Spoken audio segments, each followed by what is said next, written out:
ॐ श्री आदित्य हृदय स्तोत्रम्। ॐ अस्य आदित्य हृदय स्तोत्रस्य अगस्त्य ऋषिः अनुष्टुप् छन्दः। आदित्य हृदय भूतो भगवान् ब्रह्मा देवता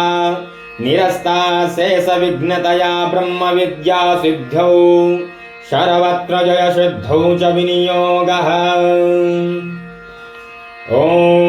ततो योद्धा परिश्रान्तं समरे चिन्तया स्थितं रावणं चाग्रतो दृष्ट्वा युद्धाय समुपस्थितं दैवतैश्च समागम्य द्रष्टुमभ्यागतो रणम्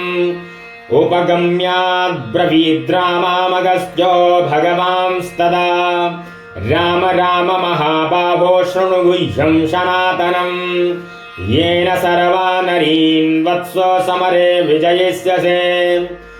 यादित्य हृदयं पुण्यं सर्वशत्रुविनाशनं जयावहं जपं नित्यम् अक्षयं परमं शिवं सर्वमङ्गलमाङ्गल्यं सर्वपापप्रणाशनं चिन्ताशोकप्रशमनं आयुर्वर्धनमुत्तमम् रश्मिमन्तं समुद्यन्तं देवासुरनमस्कृतं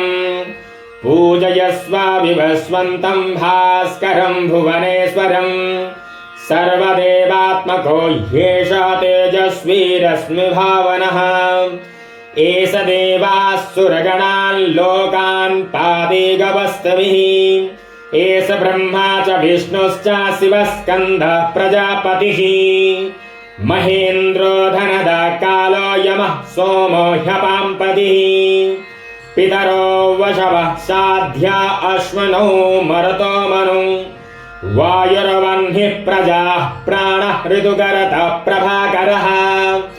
आदित्या सविता सूर्यः खगा पूखा गवस्तिमान् सुवर्णसदृशो भानुर्हिरण्येता दिवाकरः हरिदस्वा सहस्रार्चिर्सप्तशक्तिर्मरीचिमान् तिमिरोन्मथुनः शम्भुस्पष्टामार्तण्डकोसुमान् हिरण्यगर्भाशिशिरस्तप्नो हस्करो रवि अग्निगर्भोदिते पुत्रा शङ्खाशिशिरनासना व्योमनाथस्तमो भेदीरिग्यजुस्सामपारगः धनवृष्टिरपां मित्रो विन्ध्यावीथि प्लवङ्गमः आतपी मण्डली मृत्यो पिङ्गलः सर्वतापनः कविर्विश्वो महत्तेजा रक्तः सर्वभवोद्भवः नक्षत्रग्रहताराणामधिपो विश्वभावन तेजसामपि तेजस्वी द्वादशात्मन्नमोऽस्तु ते नमः पूर्वाय गिरये पश्चिमायाद्रये नमः ज्योतिर्गणानां पतये दिनाधिपतये नमः जयाय जय भद्राय हर्यस्वाय नमो नमः नमो नमः सहस्रांशो आदित्याय नमो नमः नमः उग्राय वीराय सारांगाय नमो नमः नमः पद्मप्रबोधाय प्रचण्डाय नमोऽस्तु ते ब्रह्मेशानाच्युतेशाय शूरायादित्यवर्चसे भास्वते सर्वभक्षाय रौद्राय वपुषे नमः तमुघ्नाय हिमग्नाय शत्रुघ्नायामितात्मने कृतघ्नघ्नाय देवाय ज्योतिषां पतये नमः तप्तचामीकराभाय हरये विश्वकर्मणे नमस्तमो विनिघ्नाय रुचये लोकसाक्षिणे नासत्येष वैभूतं तमेव सृजति प्रभु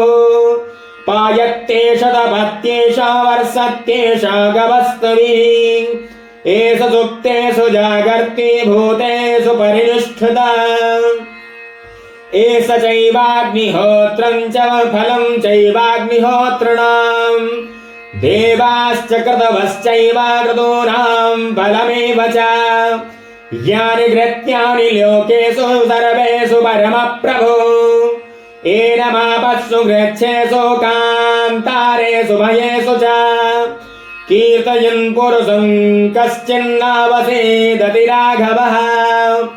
पूजयस्वैनमेकाग्रो देवदेवं जगत्पतिम् एतत्र गुणितं जप्त्वा युद्धे सुविजयिष्यसि